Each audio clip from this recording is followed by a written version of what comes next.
परभणी शहरातील जिल्हाधिकारी कार्यालयासमोर डॉक्टर बाबासाहेब आंबेडकर यांच्या पुतळ्यासमोर ठेवलेल्या संविधानाची एका माथेफिरूने विटंबना केली। या घटनेनंतर परभणी शहरातील आंबेडकरी अनुयायी संतप्त झाले। परभणीत आंबेडकरी अनुयायांनी केलेल्या आंदोलनाला हिंसक वळण लागलं। काही आंदोलकांकडून दुकानांची जाळपोळ करण्यात आली। यानंतर पोलिसांनीही आंदोलकांना पांगवण्यासाठी अश्रुधुराच्या नळकांड्या फोडल्या आणि त्यामुळे सध्या परभणीत तणावपूर्ण स्थिती आहे। परभणी शहरात सध्या जमावबंदी लागू करण्यात आलेली आहे, मात्र त्यानंतरही आक्रमक महिला आंदोलकांनी जिल्हाधिकारी कार्यालयात जाऊन तोडफोड केली। जिल्हाधिकाऱ्यांच्या बोर्डची तोडफोड करून जोरदार घोषणाबाजी करण्यात आली। परभणीत सुरू असलेल्या आंदोलनात संतप्त जमावाने पोलिसांवरही दगडफेक केली आणि त्यामुळे पोलिसांना पळ काढावा लागला। परभणी शहरात पोलिसांकडून जमावबंदी लागू करण्यात आली। सुरक्षा आणि खबरदारीच्या पार्श्वभूमीवर हा निर्णय घेण्यात आला। संविधानाची विटंबना केल्याप्रकरणी परभणी जिल्हा बंदची हाक देण्यात आली। नागरिकांनी शहरातील प्रमुख रस्त्यांवरून मोर्चा काढत घटनेचा निषेध व्यक्त केला। शहरात सध्या तणावपूर्ण वातावरण आहे। संविधानाचा अवमान केल्याप्रकरणी परभणी शहरात बंद पुकारण्यात आला। परभणी जिंतूर महामार्गावर रस्ता रोको आंदोलन करण्यात आलं। आक्रोश व्यक्त करत नागरिकांनी निषेध केला। परभणीत घडलेल्या घटनेचे पडसाद वसमतमध्ये उमटलेत। वसमतमध्ये आंबेडकरी अनुयायांच्या वतीनं शहर बंदची हाक देण्यात आली। बाजारपेठेमध्ये मात्र सर्वत्र शुकशुकाट पाहायला मिळाला।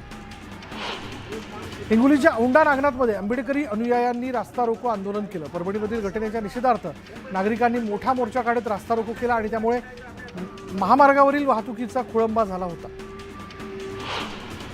परभणीतील घटनेचे पडसाद पुण्यातही उमटले। पुण्यातील वंचित बहुजन आघाडीच्या पदाधिकारी, महिला आघाडी आणि युवक आघाडी त्याचबरोबर सगळ्या कार्यकर्त्यांनी तीव्र आंदोलन केलं। पुणे स्टेशन परिसरातील बाबासाहेबांच्या पुतळ्यासमोर वंचितने आंदोलन केलं। परभणीत सुरू असलेल्या तणावानंतर अखेर पोलिसांनी नियंत्रण मिळवलंय। शहरात मोठा पोलीस बंदोबस्त तैनात करण्यात आला असून आंदोलनकर्त्या जमावालाही पांगवण्यात आलं। परभणीतील आंबेडकरांच्या पुतळ्याच्या विटंबने प्रकरणातील आरोपी पकडला गेला, पण त्यामागे नक्की कोण आहे याची चौकशी झाली पाहिजे असं विधान रामदास आठवलेंनी केलं। तर आंबेडकरी अनुयायांना शांतता राखण्याचं आवाहन देखील आठवलेंनी केलं।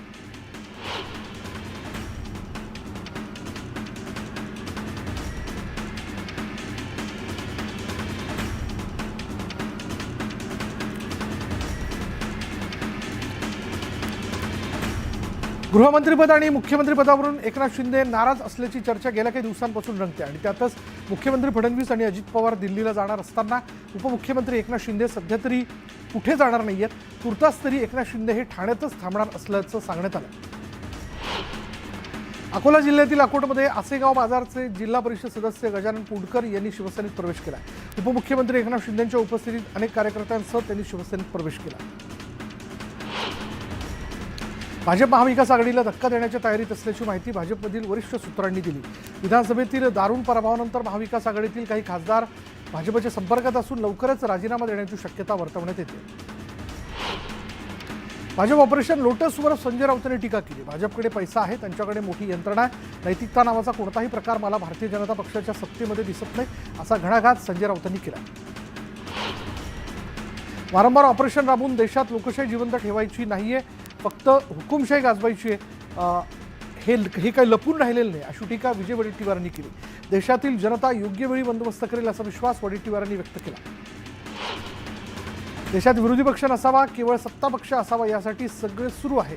भाजप पैशाच्या जोरावर लोकशाही विकत घेते असा हल्लाबोल नाना पटोले यांनी केला। शरद पवार ज्येष्ठ नेते असून पवारांवर टीका करणं अयोग्य आहे। खालच्या पातळीवरची टीका भाजपला मान्य नाही। आम्ही नेत्यांना समज देऊ अशी भूमिका चंद्रशेखर बावनकुळेंनी मांडली। शरद पवार देशातील मोठे नेते, त्यांच्याबद्दल अशी विधानं शोभतात का? त्यांना ही भाषा वापरायला फडणवीसांनी सांगितलं आहे का? हे फडणवीसांनी स्पष्ट करावं असं संजय राऊत म्हणाले।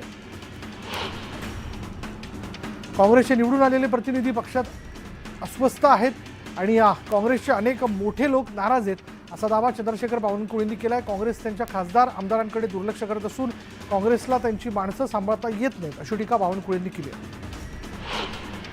यंदा पहिल्यांदाच मंत्रिमंडळाचा विस्तार नागपुरात होण्याची शक्यता आहे। अधिवेशनाच्या एक दिवस आधी किंवा पूर्वसंध्येला मंत्रिमंडळाचा विस्तार होण्याची शक्यता आहे, तर दिल्लीत अंतिम यादीवर शिक्कामोर्तब होईल।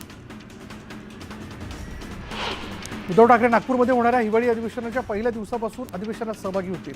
15 डिसेंबरला नागपूरला जाणार असून 16 आणि 17 डिसेंबरला कामकाजात सहभागी होणार आहेत. भाजपचे प्रदेशाध्यक्ष चंद्रशेखर बावनकुळे यांनी उपमुख्यमंत्री एकनाथ शिंदे यांची भेट घेतली आणि यावेळी दोघांमध्ये तब्बल तासभर चर्चा झाली आणि या चर्चेत मंत्रिमंडळ विस्तारावर चर्चा झाल्याची माहिती न्यूज 18 लोकमतला सूत्रांनी दिली. विरोधी पक्षनेते पदासाठी अद्यापही अर्ज करण्यात आलेला नाही. विरोधकांकडून अर्ज आल्यानंतर विचार केला जाणार असल्याची माहिती विधानसभा अध्यक्ष राहुल नार्वेकर यांनी दिली. संसदेच्या अधिवेशनानंतर उद्धव ठाकरे, शरद पवार आणि राहुल गांधी मार्कडवाडीत जाणार असल्याची माहिती संजय राऊतांनी दिली. मार्कडवाडी हे देशाच्या लोकशाहीच्या लढ्याचं उदाहरण झाल्याचा पुनरुच्चारही राऊतांनी केला. विधानसभा निवडणुकीत मिळालेल्या घवघवीत यशानंतर आता पुणे महापालिकेत भाजपची सत्ता आणण्याकरता प्रयत्न केले जातात. त्यासाठी 8 विधानसभा मतदारसंघात सदस्य नोंदणी अभियान राबवण्यात येते. प्रत्येक विधानसभा मतदारसंघात कमीत कमी 50,000 सदस्य तसंच प्रत्येक प्रभागात कमीत कमी 10,000 सदस्य नोंदणीचा संकल्प करण्यात आला. लोकनेते स्वर्गीय गोपीनाथ मुंडे यांची उद्या जयंती आणि त्याच निमित्तानं गोपीनाथ गडावर उद्या अभिवादनाचा कार्यक्रम आयोजित करण्यात आला. यावेळी पंकजा मुंडेंसह प्रीतम मुंडे गडावर उपस्थित राहणार आहेत. गोंदियात व्हीव्हीपॅट ईव्हीएमवर शंका उपस्थित करत आणखी एका काँग्रेस उमेदवाराने पुनर्मोजणीसाठी अर्ज दाखल केला. काँग्रेसचे पराभूत उमेदवार गोपालदास अग्रवाल यांनी निवडणूक प्रशासनाकडे 1,89,000 रुपये शुल्क जमा केले. येत्या 45 दिवसात व्हीव्हीपॅटची मोजणी केली जाणार आहे.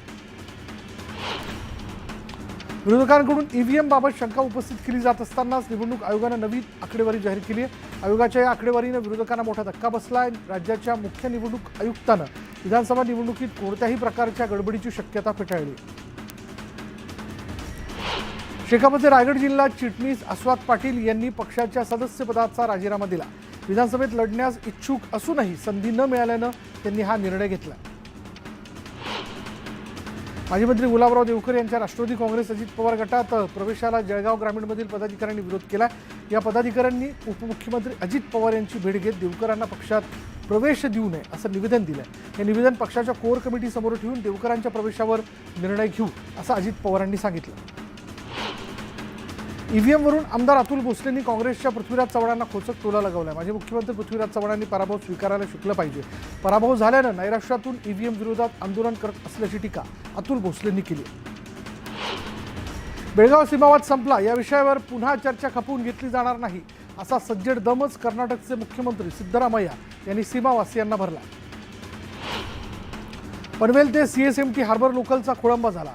पनवेल स्थानकाबाहेर काम सुरू असताना जेसीबीकडून ओव्हरहेड वायर तुटल्यानं लोकल खोळंबली. दरम्यान प्रवाशांना ट्रॅकवरून जीव घेणा प्रवास करावा लागला.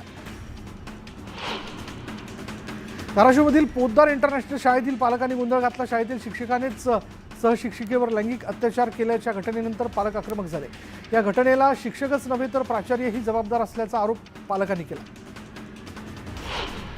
चिपळूणमध्ये 4थ्या मजल्यावरून उडी मारून एका अल्पवयीन मुलीने आत्महत्या केली. आत्महत्येचं कारण अद्याप समोर आलेलं नाहीये. पोलिसांकडून प्रकरणाचा तपास सुरू आहे.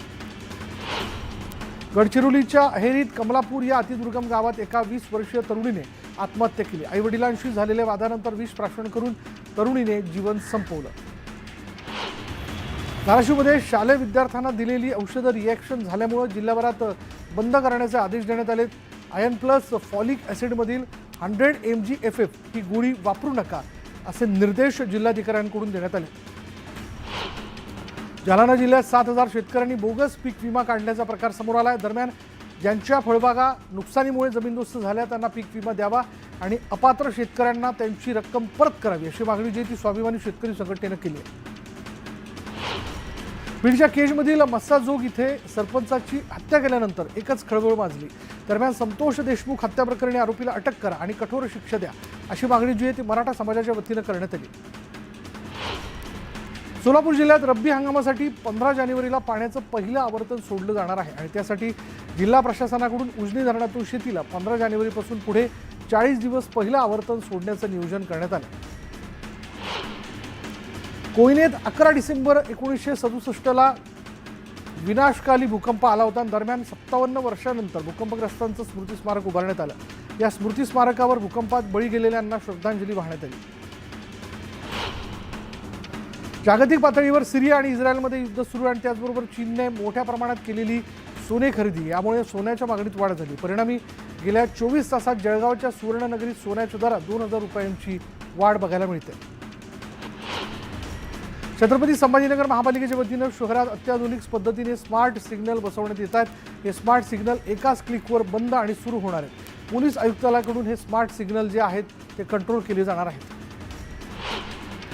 छत्रपती संभाजीनगर महापालिकेने धडक मोहीम सुरू केली. रेल्वे स्टेशन परिसरात अनधिकृतरित्या थाटलेल्या 18 अतिक्रमणांवर पालिकेने कारवाई केली आहे. 2 हुक्का पार्लरसह हॉटेल्स आणि गॅरेज जमीनदोस्त करण्यात आले. फिर्यादीच्या वडिलांना जामीन देण्यासाठी 5 लाखांची मागणी करणाऱ्या तिघांना एसीबीने पकडले. सातारा लाचलुचपत विभागाकडून तिघांची चौकशी करण्यात आली.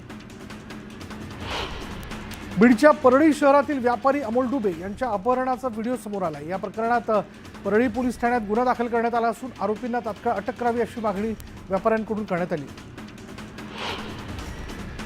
बीडमधील मस्साजोग इथल्या सरपंचाचं अपहरण करत त्यांची हत्या करण्यात आल्यानं तणावाचं वातावरण निर्माण झालं होतं. या प्रकरणी 2 आरोपींना अटक करण्यात आली असून आज मस्साजोग गाव पूर्णपणे बंद ठेवण्यात आलं. परळी आणि केजमधील अपहरणाच्या घटनेनंतर पंकजा मुंडेंनी चिंता व्यक्त केली. या प्रकरणाचा विशेष यंत्रणांमार्फत तपास करण्याकरता पंकजा मुंडे मुख्यमंत्री देवेंद्र फडणवीसांची भेट घेणार आहेत. माजी सरपंचाच्या हत्येनंतर जरांगे पाटलांनी प्रतिक्रिया दिली आहे. जातीवादाचं विष पेरून हत्या करण्याचं काम थांबवा, तसंच असं कृत्य करून तुमच्यावरच वाईट वेळ येईल असं वागू नका असं आवाहनही जरांगेंनी केलं. वसई विरार महापालिकेच्या पाईपलाईनचं खोदकाम सुरू असल्यामुळे चंदनसार परिसरात वाहतूक कोंडी झाली. पाईपलाईनच्या खोदकामापूर्वी वाहतुकीचं योग्य नियोजन न केल्यानं नागरिकांनी संताप व्यक्त केला. समुद्रकिनारी मौज मजा करणं दाम्पत्याच्या जीवाशी आलंय. रत्नागिरीमधील भाटे समुद्रकिनारी एक दाम्पत्य बुडता वाचलं. मच्छीमारांनी या दाम्पत्याचा जीव वाचवलाय. बांगलादेशात हिंदूंवर होत असलेल्या अन्यायाविरोधात श्रीरामपूरमध्ये राष्ट्रवादी काँग्रेसच्या वतीनं आंदोलन करण्यात आलं. यावेळी पंतप्रधान मोदींनी ठोस निर्णय घ्यावा अशी मागणी करण्यात आली.